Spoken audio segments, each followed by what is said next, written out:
5 ठिकाणांना लक्ष्य केलं गेलेलं आहे या ईमेलद्वारे। या ईमेलमध्ये 5 ठिकाणांची नावं मेन्शन केलेली आहेत। सर्वात पहिलं विधान भवन, जे महाराष्ट्राचं आपल्या शक्ती केंद्र आहे, सत्ता केंद्र आहे। त्या विधान भवनाला बॉम्ब उडवण्याची धमकी अज्ञातांना दिलेली आहे। दुसरं महत्त्वाचं केंद्र म्हणजे आपण पाहतोय न्याय व्यवस्था अर्थात हायकोर्टला सुद्धा बॉम्ब उडवण्याची धमकी देण्यात आली।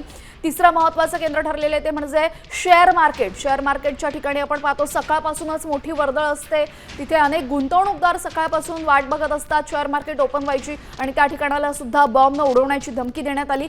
चौथं महत्त्वाचं ठिकाण ठरलेलं आहे बँकांमध्ये सकाळपासून कर्मचारी पोहोचत असतात। बँकांच्या स्वतःच्या आपल्या कामासाठी तिथं सर्वसामान्य नागरिक जात असतात आणि या बँकांना बॉम्ब उडवण्याची धमकी या ईमेलद्वारे देण्यात आलेली। आणि पाचवं महत्त्वाचं ठिकाण मेट्रोला सुद्धा बॉम्ब उडवण्याची धमकी देण्यात आलेली। तुम्ही तुमच्या स्क्रीनवर सध्या 2 दृश्य पाहताय। विधान भवनाबाहेरची दृश्य आहे। विधान भवनाबाहेर हे सर्व कर्मचारी त्यांना रोखून धरलेलं होतं। हा मेल मिळाल्यानंतर त्यांची व्यवस्थित आणि कसून तपासणी केल्यानंतरच पोलीस त्यांना आतमध्ये सोडतायत। दुसऱ्या बाजूला तुम्ही विधान भवनाच्या आतली दृश्य पाहताय। विधान भवनाच्या आतमध्ये श्वान पथक आहे, बॉम्ब शोधक पथक आहे।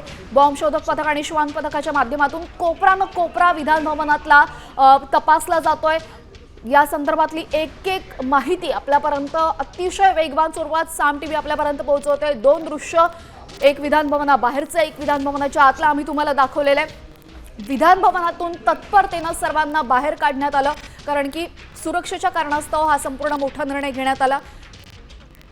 या संपूर्ण परिसराची इत्यंभूत माहिती आमचे प्रतिनिधी गणेश कवडे आपल्यापर्यंत पोहोचवतायत। त्यांनी या संपूर्ण परिसरातून एकूण आढावा घेतलेला आहे। पाहूयात ते आपल्याला काय सांगतायत। ही थेट दृश्य आहे ती खरं तर दाखवणार आहे काही महत्त्वाचे जे काही कर्मचारी आहे त्यांनाच फक्त आता आतमध्ये आहे ते सोडलं जातं। पूर्णतः त्यांची तपासणी आहे ती केली जाते।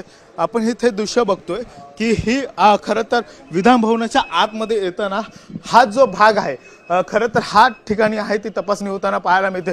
आपण बघू शकतो की जी काही मशीन आहे स्कॅनिंग मशीनच्या माध्यमातून सर्वतः ते तपासणी केली जाते। त्यानंतर जे पोलिसांचं यंत्र असतं तपासणीचं त्याने देखील आहे ते पूर्णतः तपासणी केली जाते। मूळ जे गेट आहे त्या मूळ गेटच्या या ठिकाणी देखील आय कार्ड प्रथमतः पूर्णतः चेक केलं जातं आणि त्यानंतरून खरं तर आतमध्ये सोडलं जातं। त्यामुळे ही धमकी आल्यानंतरून विशेष काळजी आहे ती घेतलेली पाहायला मिळते। खरं तर अगोदर देखील या सगळ्या संदर्भामध्ये आहे ते विधान भवनामध्ये एक काळजी आहे ती घेतली जात होती, मात्र आता कुठेतरी पूर्णतः तपासणी केली जाते आणि याच तपासणीनंतर जे महत्त्वाचे काही कर्मचारी आहेत त्यांनाच फक्त आता पहिल्या टप्प्यामध्ये आहे ते आतमध्ये सोडलं जाते, कारण की बॉम्ब शोधक पथक आलेलं आहे। त्या बॉम्ब शोधक पथकाच्या माध्यमातून खरं तर या सगळ्या भागाची आहे ती पाहणी केली जाईल आणि त्यानंतर बाकीच्या लोकांना सोडलं जाईल। मात्र थेट जे काही मीडियाचे कर्मचारी देखील आहेत ते अगोदर आलेले आहेत त्यांनाच फक्त आतमध्ये प्रवेश दिलेला आहे। बाकी सगळ्यांना आहे ते बाहेर ठेवलेलं पाहायला मिळते, कारण की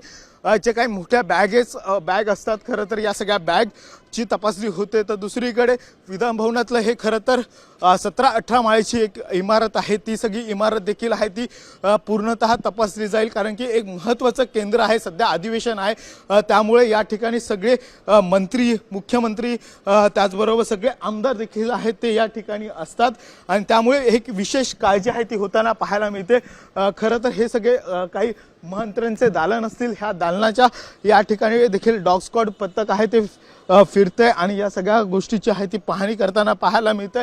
ही भव्य दिव्य अशी एक 17 माळ्याची खरं तर ही बिल्डिंग आहे विधान भवनाची, ती देखील आहे ती पूर्णतः तपासणी केली जाईल आणि त्यामध्येच नंतरूनच आतमध्ये सोडलं जाईल। मात्र हे सध्या डॉग स्क्वॉडचं पथक आतमध्ये गेलेलं आहे, त्या सगळ्या भागाची आहे ती पूर्णतः पाहणी करेल आणि त्यानंतरूनच सगळ्यांना आतमध्ये आहे ते सोडलं जाईल। आजूबाजूचा परिसर देखील विधान भवनाच्या बाजूचा त्या ठिकाणी देखील आहे तर मोठ्या प्रमाणामध्ये आहे पोलीस बंदोबस्त बाहेर वाढवण्यात आलेला आहे।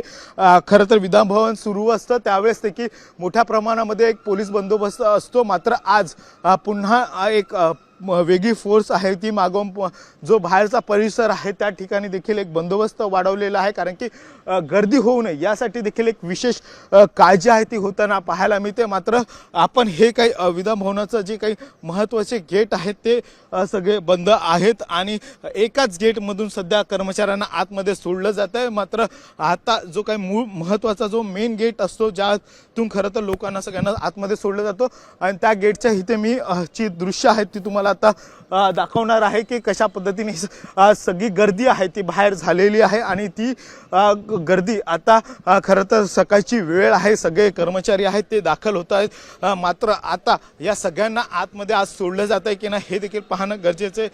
विशेष सिटिंग देखील आहे ती खरं तर आजमध्ये होती आणि त्यामुळेच कुठेतरी सगळे कर्मचारी आहेत ते लवकर आलेले पाहायला मिळत होते, मात्र आता या सगळ्यांना आतमध्ये सोडतायत की नाही हे देखील पाहणं गरजेचं आहे. आणि त्यानंतर विधानसभा अध्यक्ष जेव्हा सभागृहात येतील त्यानंतर नेमकं काय घोषणा करतात हे देखील पाहणं गरजेचं आहे. मात्र आज तरी बाहेरच्या लोकांना कोणालाच विधान भवनामध्ये प्रवेश दिला जाणार नाही हे सध्याचं चित्र आहे आणि त्याचमुळे पोलिसांचा एक कसून तपास आहे तो होताना पाहायला मिळतोय. मात्र विधान भवनातील कर्मचारी, मंत्रालयातली काही कर्मचारी जे विधान भवनामध्ये येतात त्यांनाच फक्त आज आतमध्ये सोडलं जाईल अशा पद्धतीने सांगितलं जात आहे. त्यामुळे आता डॉग स्क्वॉडच्या पथकाची पूर्ण तपासणी झाल्यानंतर विधानसभा अध्यक्ष नेमकं काय निर्णय घेतात हे देखील पाहणं गरजेचं आहे.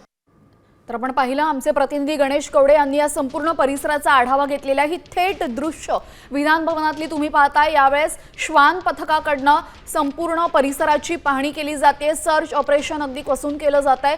ठिकठिकाण गार्डन एरिया म्हणा किंवा एंट्री म्हणा, लॉबी म्हणा, या सर्व गोष्टी श्वान पथकाकडनं व्यवस्थित चाचपल्या जात आहेत. आपण पाहतोय श्वान पथक सुरू आहे. प्रशिक्षित कुत्रे हे असतात. स्फोटकांचा वास घेण्यात अत्यंत तरबेज हे श्वान असतात आणि त्याचमुळे तातडीने जेव्हा अशी परिस्थिती येते त्यावेळेस श्वान पथकाला पाचारण करण्यात येतं.